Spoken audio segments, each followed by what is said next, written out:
200 000 utilisateurs chaque mois qui ont utilisé le chatbot sécurisé de Pulse Life. Bonjour Clotilde Petit. Bonjour, l'œil de la e-santé. On avait eu la chance avec l'équipe de l'œil de la santé de vous rencontrer il y a 6 mois à i4Health où vous aviez annoncé le lancement d'un chatbot. 6 mois après, je crois que vous avez des chiffres qui confortent que cette appétence pour bien sûr les chatbots médicaux, il est confirmé. Est-ce que vous pouvez nous en parler? Oui, tout à fait. On a des premiers chiffres qui sont extrêmement intéressants. 6 mois après, on a eu plus de 200 000 utilisateurs chaque mois qui ont utilisé le chatbot sécurisé de Pulse Life. Donc c'est très intéressant parce que ça montre que quand on apporte une solution sécurisée sur le marché, les utilisateurs sont prêts pour une adoption massive. On avait vu les chiffres de ChatGPT en septembre, 62% des médecins qui utilisaient déjà ChatGPT dans leur pratique quotidienne. C'était terrifiant, 94% étaient conscients des limites de sécurité. Mais donc quand on apporte une solution sécurisée, les professionnels de santé sont prêts à s'en emparer. Donc en moyenne, sur les médecins qui ont adopté Pulse Life au quotidien, ils posent 4 à 5 questions par semaine, ce qui est dans le même niveau de chiffre que ce qu'on est médecin américain avec Open Evidence aux États-Unis. Donc c'est très intéressant de voir la maturité des médecins français qui sont prêts à s'emparer de ces innovations. Quand on parle forcément d'information pour les problèmes de santé, la notion de sécurité, elle est essentielle. Je sais que c'est dans l'ADN de votre startup. Pourquoi c'est important et j'irais essentiel de confier ces informations à des acteurs, on va dire, spécialisés comme vous? Je vous remercie Jérôme de poser la question. La sécurité, effectivement, c'était identifié comme la première attente des soignants en matière d'IA. Nous, notre ADN, on est des experts de la connaissance médicale. Depuis 10 ans, notre métier avec Pulse Life et avant notre moteur de recherche qu'on avait disponible jusqu'à avant l'IA, nous a permis de finalement agglomérer la connaissance, la sélectionner et la structurer en finesse. Et c'est ça notre atout puissant aujourd'hui pour apporter une solution qui soit vérifiée, qui soit fiable. Et moi, le chiffre que je préfère, c'est effectivement que nos outils tendent vers zéro hallucination. C'est un claim qui est extrêmement fort et qu'on est en train de valider, de prouver avec nos expérimentations terrain, notamment avec l'AP-HP et avec les HCL. Concrètement, la technologie, comment ça se passe? Ce qui fait notre grande différence par rapport aux différents acteurs du marché, c'est qu'on s'appuie effectivement sur le moteur de recherche. Le moteur de recherche, il nous permet, en fait, quand on rentre une question, un prompt, le moteur de recherche va être sollicité pour identifier les parties des documents qui vont répondre à la question du médecin.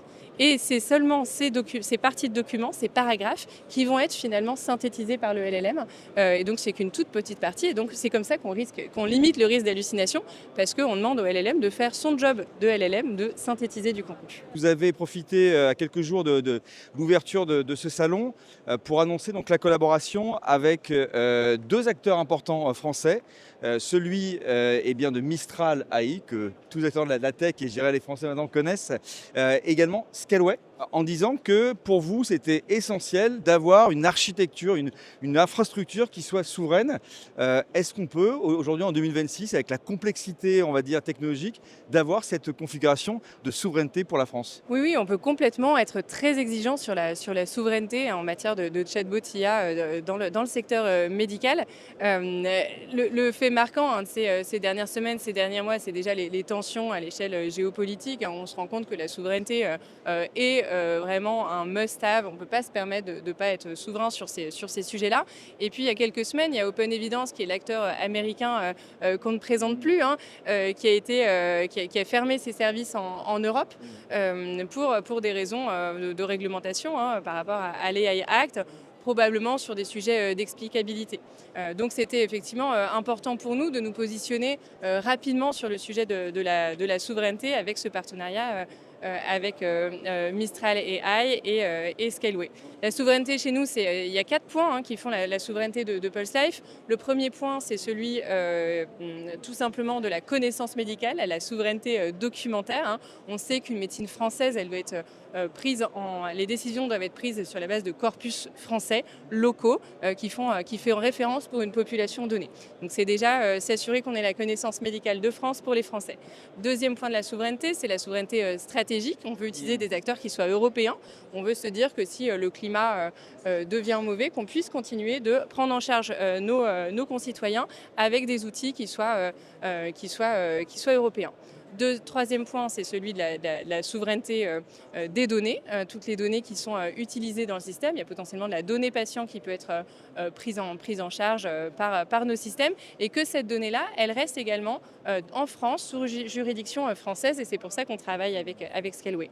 Et puis finalement, c'est la souveraineté algorithmique. Nous, on a toujours prôné une agilité algorithmique qui est capable de changer d'algorithme en fonction des évolutions. Et donc là, on est très content d'avoir pu évoluer vers Mistral pour s'assurer qu'on ait effectivement une donnée qui circule 100% en France. Donc on a le droit d'être exigeant en souveraineté. Jérôme, c'est possible de nos jours d'avoir quelque chose de souverain et de hyper sécurisé. Alors Clotilde, dernière question dans cette interview en marchant. Est-ce que vous pouvez nous partager vos ambitions, notamment à l'international? En fait, l'Europe est un marché qui est assez complexe, je ne l'invente pas, c'est un marché qui est fragmenté, il y a plusieurs langues, il y a plusieurs médecines, des médecines qui sont locales, la médecine française, espagnole, anglaise, italienne, allemande, tous ont besoin finalement d'outils locaux pour prendre en charge leurs patients. Donc il y a une opportunité qui est immense sur le secteur de l'IA en ce moment, et donc on va s'en saisir. On s'apprête à lancer dans les prochaines semaines le chatbot en Espagne et en Angleterre, pour être leader européen dans les 2 ans et apporter aux Européens des solutions souveraines, donc avec toujours le cadre de confiance que j'ai expliqué juste avant, Mistral, Scaleway, et puis la connaissance médicale locale. Voilà. Et puis après, l'international, notre route est encore longue, on a beaucoup de choses à faire. On a la validation clinique qu'on veut finir avec la PHP, avec les HCL, pour vraiment démontrer l'impact médico-économique, aller en profondeur pour démontrer comment ces chatbots IA révolutionnent les prises en charge et améliorent finalement l'équation de santé publique. Et puis en dernier point, il y a vraiment le volet de l'intégration chez les éditeurs. On en a beaucoup autour de nous alors qu'on marche. Ces éditeurs qui vont nous permettre d'aller croiser la donnée patient et la donnée scientifique au cœur de l'écosystème du médecin quand il est face à son patient. Bien, merci Clotilde de nous avoir partagé vos actualités et puis cette dynamique autour de l'IA en santé, qui est vraiment le sujet central de cette édition 2006 de Santé Expo. Et puis pour ceux qui veulent en savoir un peu plus, je vous invite à regarder la vidéo qui avait été faite donc il y a 6 mois sur Pulse Life. À bientôt Clotilde.